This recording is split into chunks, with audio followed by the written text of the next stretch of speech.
Hello, friend. Tell me if this sounds familiar. You start a new diet, workout routine, maybe you break a bad habit, some sort of awesome lifestyle change, but then months, weeks, or even days later, you stop because it's just too hard to continue. This has happened to me countless times, and I still struggle with it today.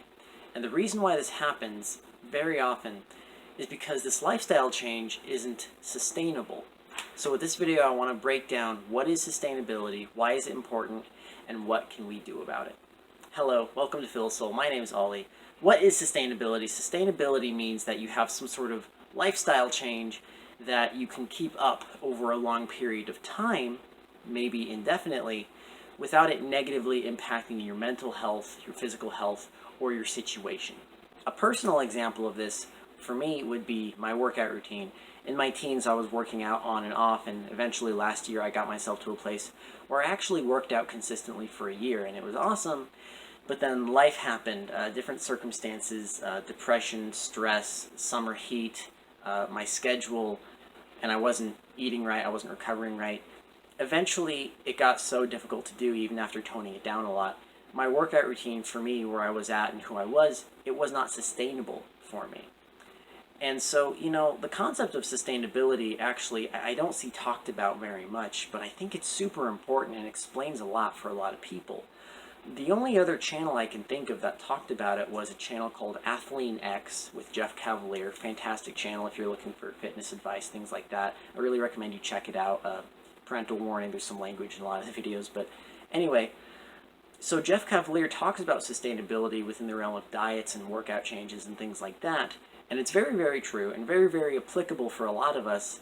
But the concept of sustainability, I find, actually applies to pretty much any change you want to make in life, whether it be habits, making or breaking them, or even starting a new project like me with Philsoul.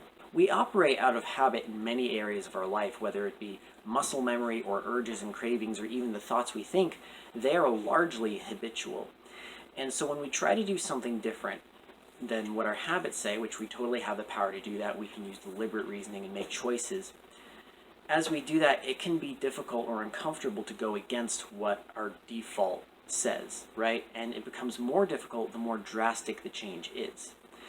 And one of the more common things I've seen in myself and others, I've done this so much, is that you want to make a lot of changes at once. You kind of want to go all out. And this is a fantastic attitude, right? If you look at yourself and look at where you want to be and think, all right, let's do this. Great attitude.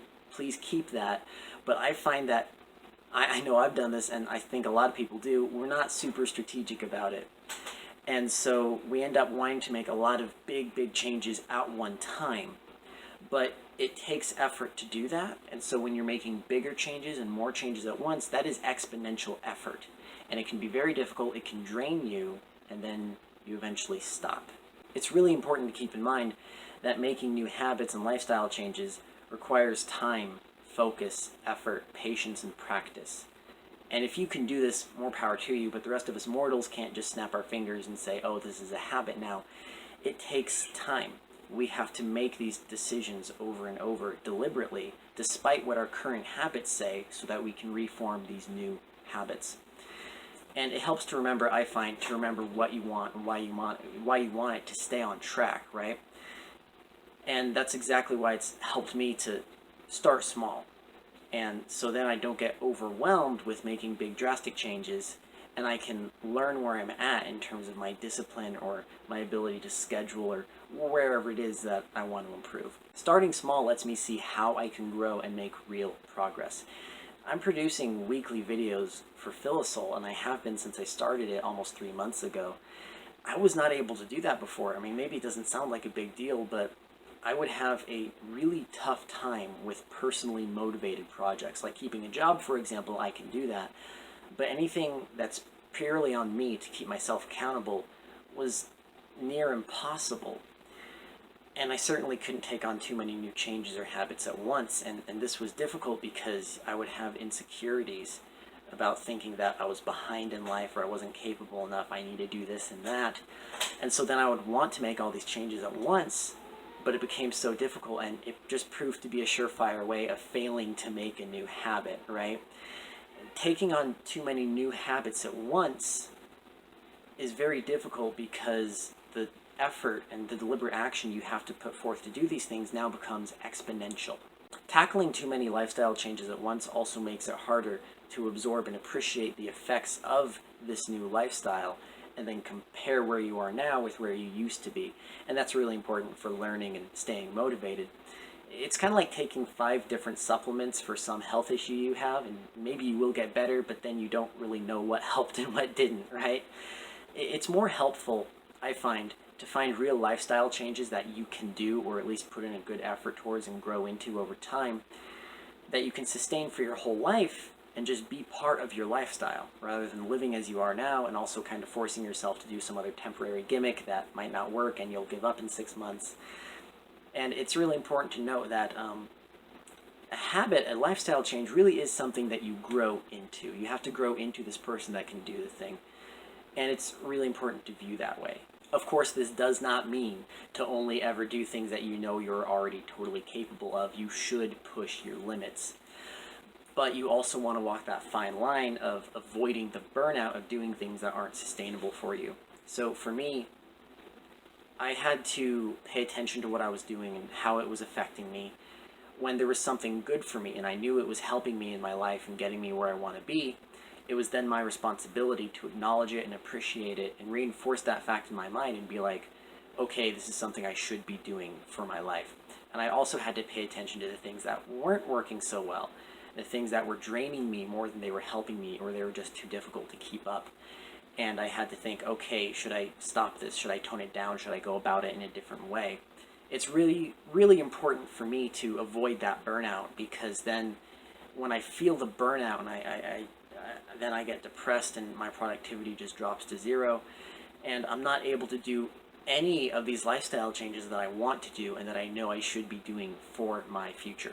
This is super important because many things in life require you to keep at them for an amount of time. Hence, they have to be sustainable. One example for me would be Philosol. I have to do weekly videos, and I want to keep this going for multiple years.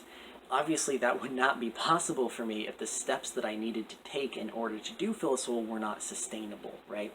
You want to avoid the burnout, but you also want to push yourself past your limits and get newer, bigger, better limits, right? You want to push your capability.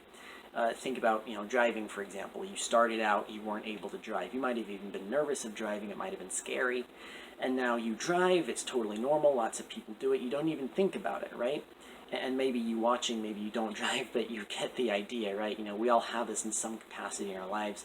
Most of us as babies, we learn to talk and walk, right? We weren't able to do that when we first entered this world. We all have that in some capacity. Another personal example for me would be working in a kitchen. Before I worked in a kitchen, it was scary to me.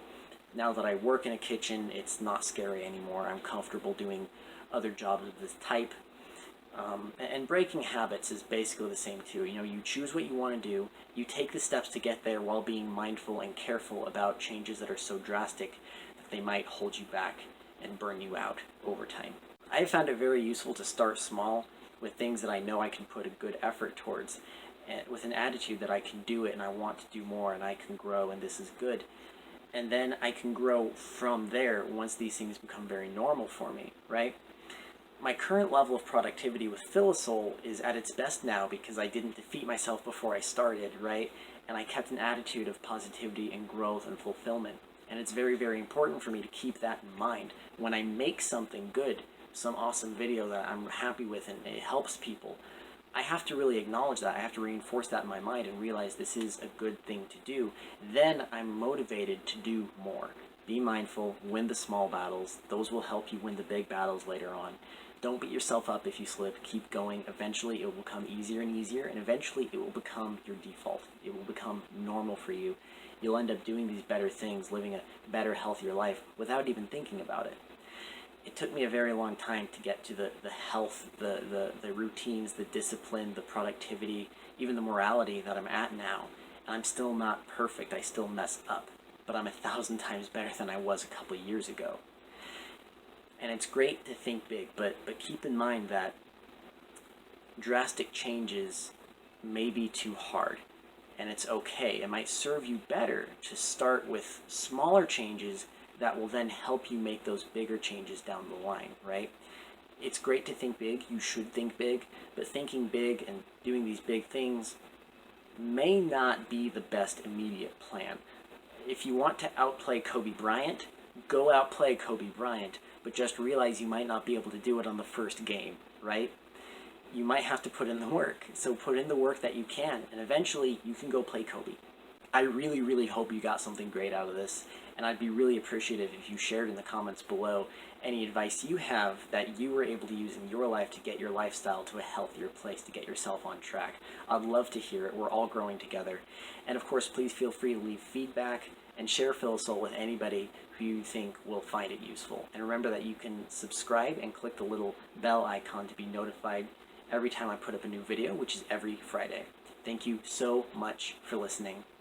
Much love.